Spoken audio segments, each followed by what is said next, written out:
So if your yogurt-based marinades are not turning out like you want them to, like you imagine them in your head, the flavor, it's not punching, and instead it's bland and pale, well, guess what? You're using the wrong type of yogurt, and I learned that only now. I mean, I did know about hung curd for some time. I just didn't think it'll make that much of a difference if I took that extra time to make the hung curd to make my marinades.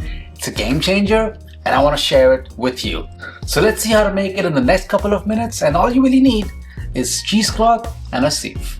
So yogurt is made of like two components. There's the curd part, the creamy stuff, and then there's the whey, the watery part.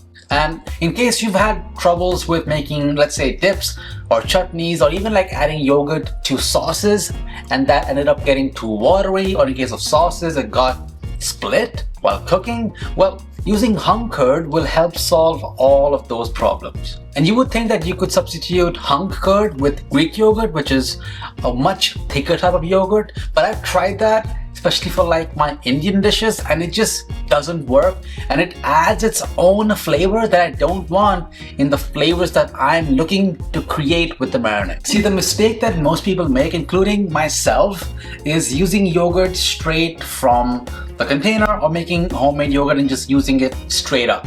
The issue is that a lot of that yogurt, about 30-40% of it, is going to be water.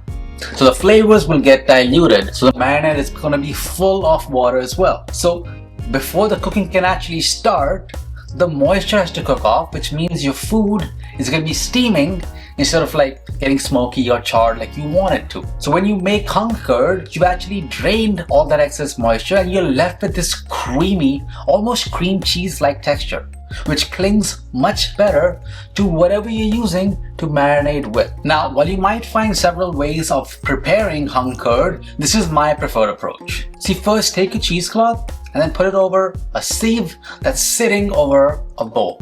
And one thing that you shouldn't do, and you should try to buy, is the muslin cloth, the cheesecloth. You can't do the draining process at all with like a regular cotton kitchen towel, and then add your yogurt in, making sure the cheesecloth has enough overhang for you to tie it up later on. Get the ends together and tie it into a knot. You could even twist it at this stage. Then lightly squeeze.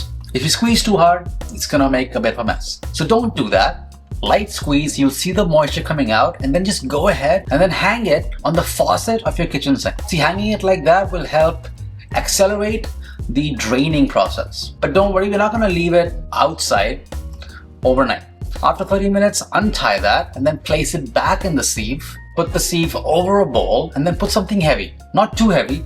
A bowl would be just the right weight, or even a glass, a cup. And then we're going to leave this overnight, or at least 6 hours in the fridge, and you'll see when that time has passed, there's going to be way more moisture that has drained into that bowl. And when you unwrap that cheesecloth, that's when you can see that creamy, almost cream cheese like texture, but this still is yogurt. The flavors are just way more concentrated, and this is super creamy. And now that you've got your hung curd, here's what you can use it in your kitchen.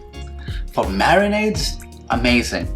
For dips, it'll be great to have hung curd that you can then dilute as needed and have way more control. It'll be great in spreads to get that creaminess without making your toast or your wrap too wet. And of course, desserts. Shrikhand is a great option. You might be skeptical, which is fine. So was I. But now that I've used it, it's gonna be hard not to take the extra step, make the hung curd to make the stuff that I used to make with yogurt when it came to marinades or dips. It really is a game changer.